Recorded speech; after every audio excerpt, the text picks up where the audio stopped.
Hi guys, welcome back to the channel. So आज हम review करने वाले हैं रेनो ट्राइबर का फेसलिफ्ट वेरिएंट। ये फेसलिफ्ट वेरिएंट में रेनो ने बहुत सारे चेंजेस किए हैं, बट क्या वो चेंजेस अच्छे चेंजेस हैं और जो अपन पहले डिमांड कर रहे थे, क्या वो वाले चेंजेस यहाँ पे किए गए हैं कि नहीं, आज अपन इसके बारे में बात करेंगे। So before we start, special thanks to Khatwani Renault for helping me out. अगर आपको रेनो का कोई भी प्रोडक्ट देखना है, शोरूम की सारी कॉन्टैक्ट डिटेल्स आपको डिस्क्रिप्शन में मिल जाएंगी। You can contact them. Let's start with the video. Start करते हैं आज का वीडियो। सबसे पहले मैं आपको रेनो ट्राइबर के फेसलिफ्ट वेरिएंट का प्राइस बता देता हूँ। सो ये स्टार्ट होती है from 6.3 lakh and goes till 9.17 lakh ex showroom compare to the previous version. Depending upon the variant यहाँ पे आपको 14,000 से लेके 41,000 रुपीज एक्स्ट्रा देना पड़ेगा। सो that is the price increase. अब यहाँ पे आपको क्या क्या अपडेट्स मिलेंगे उसके बारे में बात करते हैं। सबसे पहले इस गाड़ी का फ्रंट, अब आपको यहाँ पे ज़्यादा प्रीमियम और ज़्यादा अप मार्केट फ्रंट मिलेगा। ये ज़्यादा मस्कुलर भी दिखता है। बोनेट में आपको स्ट्रॉन्ग लाइन्स मिलेगी। Then we have normal antenna and also this is the first Renault vehicle to get the new emblem. ये जो डायमंड एम्बलम है ना, ये फर्स्ट टाइम कोई रेनो की गाड़ी में इंडिया में दिखाया गया है। So that's there. बाकी ग्लॉस ब्लैक में ग्रिल है, यहाँ पे DRLs। Then we have the projector setup with LED lights, halogen turn signal. यहाँ पे क्रोम का यूज़ किया गया है। फ्रंट पार्किंग सेंसर्स भी हैं। फॉग लैम्प भी आपको LED में मिलेगा। और यहाँ पे पूरी क्लैडिंग एंड ऑल्सो फ्रंट यार काफ़ी बढ़िया लग रहा है। आपको कैसा दिख रहा है? Do tell me in the comments. And अब अपन चलते हैं इस गाड़ी के इंजन की तरफ। इंजन में कोई अपडेट है कि नहीं, उसके बारे में बात कर लेते हैं। First of all, the hood of this vehicle is very light, एकदम आराम से आप इसको उठा लेंगे। बाकी यहाँ पे इंसुलेशन है। And then we have the 1 litre 3 cylinder naturally aspirated petrol engine, जो कि आपको पहले भी मिलता था। इसमें कोई भी अपडेट नहीं है। ये प्रोड्यूस करता है 72 PS एंड 96 न्यूटन मीटर का टॉर्क। इसमें आपको मैनुअल या फिर AMT, ये दो ऑप्शन मिलेंगे। The AMT is available only in the top end variant. बाकी अभी भी आपको यहाँ पे 1 लीटर टर्बो पेट्रोल नहीं मिलेगा, जो कि काइगर में आता है। मेरे हिसाब से यार रेनो को वाला इंजन यहाँ पे देना चाहिए। बाकी ये इस गाड़ी का इंजन बे। एंड अब मैं इसको बंद कर देता हूँ। एकदम हल्का सा हुड है। एंड अब अपन आते हैं इस गाड़ी के साइड प्रोफाइल की तरफ। सो साइड से ज़्यादा डिफरेंसेस नहीं है। मेन आपको इसके व्हील्स डिफरेंट लगेंगे, बाकी तो लगभग सब कुछ सिमिलर है। सो डुअल टोन, ऊपर की तरफ रूफ रेल्स। एंड चलते हैं अपन इसके व्हील्स की तरफ। सो ये वाले जो व्हील्स हैं ना, ये फ्लेक्सी व्हील्स हैं। इसके पीछे आपको स्टील व्हील मिलेगा और जो इसका कवर है ना, वो ऐसा दिया गया है कि आपको लगे कि अलॉय व्हील है। अब अगर आपको इस गाड़ी में प्रॉपर अलॉय व्हील चाहिए तो 10,000 रुपये दे के you can go with the alloy wheels. बाकी ये भी बढ़िया लगते हैं, डुअल टोन है। और प्रोफाइल के बारे में बात की जाए, सो इट्स 185/65 R15। फ्रंट में डिस्क ब्रेक, रियर में ड्रम ब्रेक और यहाँ पे cladding. Then we have the turn signal, blacked out ORVM। यहाँ पे आपको अगेन ब्लैक्ड आउट हैंडल मिलेगा और ऊपर की तरफ रूफ रेल्स। एंड अपन आते हैं इस गाड़ी के रियर लुक की तरफ। सो रियर से भी अब आपको ज़्यादा मॉडर्न फीलिंग आने वाली है, बिकॉज ये सब अपडेट कर दिया गया है। सो ऊपर की तरफ first of all we have the high mount stop lamp. उसके बाद रियर वाइपर वॉशर, डिफॉगर, नया वाला रेनो का एम्बलम। उसके बाद LED टेल लाइट है। यहाँ पे ट्राइबर का badge, rear camera with rear parking sensors. So आपको इस गाड़ी का एक्सटीरियर कैसा लग रहा है? Do tell me in the comments.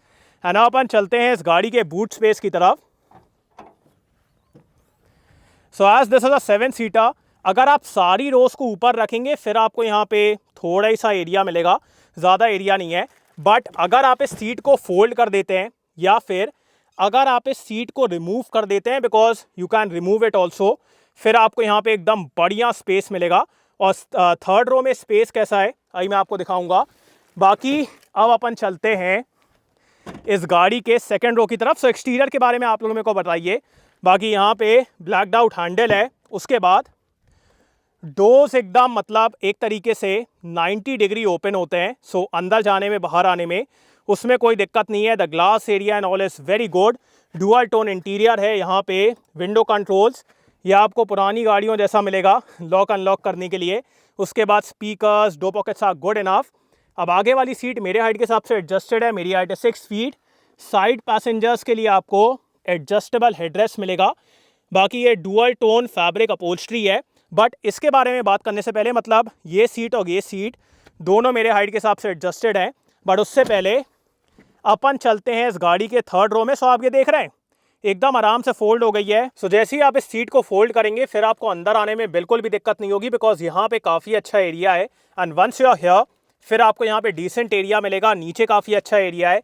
Knees up position बनती है, बट चलो ठीक है। और अगर मैं हेडरूम के बारे में बात करूं, so headroom is also decent. So front में 6 फीट, सेंटर में 6 फीट और थर्ड रो में भी 6 फीट। स्टिल मेरे को यहाँ पे डिसेंट एरिया मिल रहा है। So this third row is totally usable. यहाँ पे आप अडल्ट्स को आराम से बैठा लेंगे। बाकी ऊपर की तरफ AC वेंट्स हैं, then the glass area and all is good. यहाँ पे 12 वोल्ट का सॉकेट भी है। सो थर्ड रो बढ़िया है। बाकी अपन चलते हैं सेकेंड रो में। सो लुक एट दिस, मेरे को यहाँ पे अच्छा खासा एरिया मिल रहा है। अगर मेरे को और बेटर एरिया चाहिए फिर मैं सीट को पीछे भी कर सकता हूँ। सो that is one option, but still यार द स्पेस यार इज वेरी गुड। नीचे भी काफ़ी अच्छा एरिया है। Under Thai support is kind of okay. और अगर मैं हेडरूम के बारे में बात करूँ, हेडरूम तो यार एकदम कमाल का है। अगर मेरे को सीट को फोल्ड करना है so I can fold it. So very comfortable second row, काफ़ी स्पेशियस है। Glass area and all is very good. और यहाँ पे आप 3 अडल्ट को एकदम कंफर्टेबली बैठा लेंगे, बिकॉज काफ़ी अच्छा एरिया है। So very comfortable seats and very spacious. बाकी ऊपर की तरफ आपको यहाँ पे ये नॉर्मल हैंडल मिलेगा। Then we have the rear AC vents जो कि यहाँ पे प्लेस्ड हैं।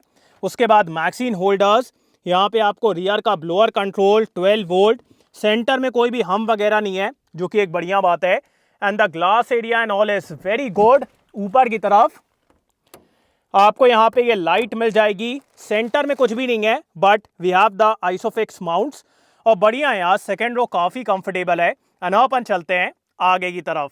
सबसे पहले मैं आपको उस गाड़ी का की फॉब दिखा देता हूँ। सो यहाँ पे आपको की फॉब नहीं मिलता है, एक तरीके से ये कार्ड जैसा मिलता है। सो इसमें आपको रेनो का एम्बलम मिलेगा। उसके बाद we have the lock unlock, follow me and boot release. और जैसे ही आप गाड़ी के पास जाएंगे गाड़ी ऑटोमेटिकली अनलॉक हो जाती है। जैसे ही आप दूर आएंगे गाड़ी वापस लॉक हो जाती है। सो ये एक बढ़िया चीज़ है।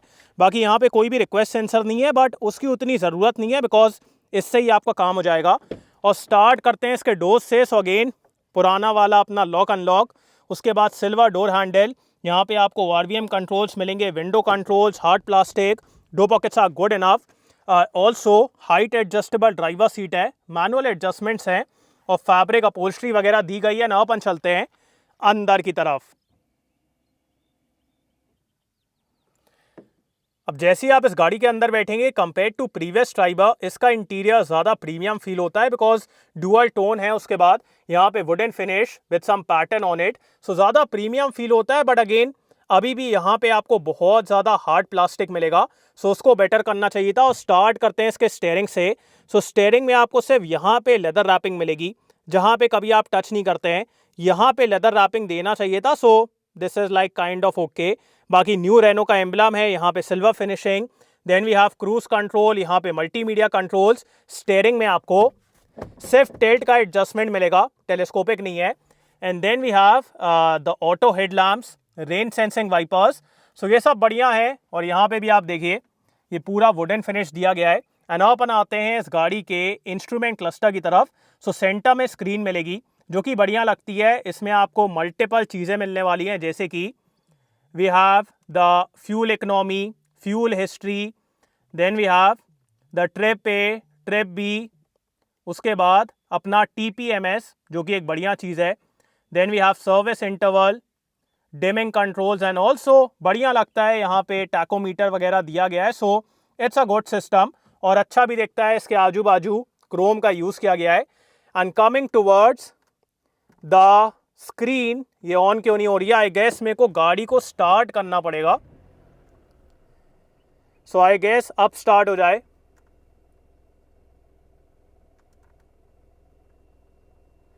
यस, अब जाके स्टार्ट हुई है। सो ये 8 इंचेस की स्क्रीन है। इसमें आपको wired Android auto and Apple CarPlay मिलेगा। और अगर मैं इसके फीचर्स के बारे में बात करूं, सो ज़्यादा फीचर्स तो नहीं है इसमें। Radio, vehicle settings and all basic चीज़ें हैं। साइड में क्विक एक्सेस बटन्स हैं, सो दैट इज़ देयर। और अगर कैमरा के बारे में बात की जाए, so this is the rear camera. Adaptive guidelines नहीं है, नॉर्मल गाइडलाइंस हैं। और इसकी क्लैरिटी वगैरह डिसेंट है, उतनी अच्छी नहीं है। So that's there. उसके बाद यहाँ पे पार्किंग सेंसर्स के लिए defogger, lock unlock, traction control, manual AC control. यार at least on the top end variant automatic climate control देना चाहिए था। बाकी यहाँ पे थोड़ा सा स्पेस है। उसके बाद USB स्टार्ट करने के लिए, this is for the cruise control. Also अब आपको यहाँ पे वायरलेस चार्जिंग मिलेगी, बट अगेन यार ये एकदम ऐसा फील होता है कि आफ्टर मार्केट है, सो इसको थोड़ा बेटर करना चाहिए था। बाकी वायरलेस चार्जिंग है। This is the gear lever. उसके बाद सेंटर में आपको काफ़ी अच्छा एरिया मिलेगा, इसके अंदर कूलिंग का फीचर मिलेगा, so practicality is very good.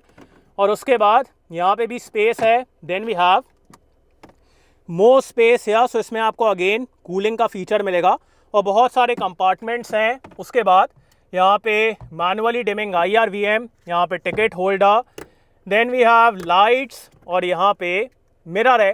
So that's it. कोई सनरूफ वगैरह वो सब नहीं है। ऑल्सो फ्रंट की ड्राइवर सीट के लिए आपको यहाँ पे ये इंडिविजुअल आर्मरेस्ट मिलेगा, को ड्राइवर के लिए नहीं है, सिर्फ ड्राइवर के लिए है। एंड अब अपन आते हैं इस गाड़ी के सेफ्टी फीचर्स की तरफ। सो इस गाड़ी में आपको 6 airbags, ABS, EBD, traction control, vehicle stability control, hill start assist, TPMS, ये सब स्टैंडर्ड मिलने वाला है। सो सेफ्टी इज गुड। बाकी अब एक काम करते हैं, इस गाड़ी को ड्राइव करके देखते हैं। Let's go. सबसे पहले इस गाड़ी को स्टार्ट कर लेते हैं। स्टार्ट होने में हल्की सी इंजन की आवाज़ आती है। बाकी अब मैं आपको इसका हॉर्न सुना देता हूँ। Horn is decent. Now let's put it in first gear, revving it, let's go.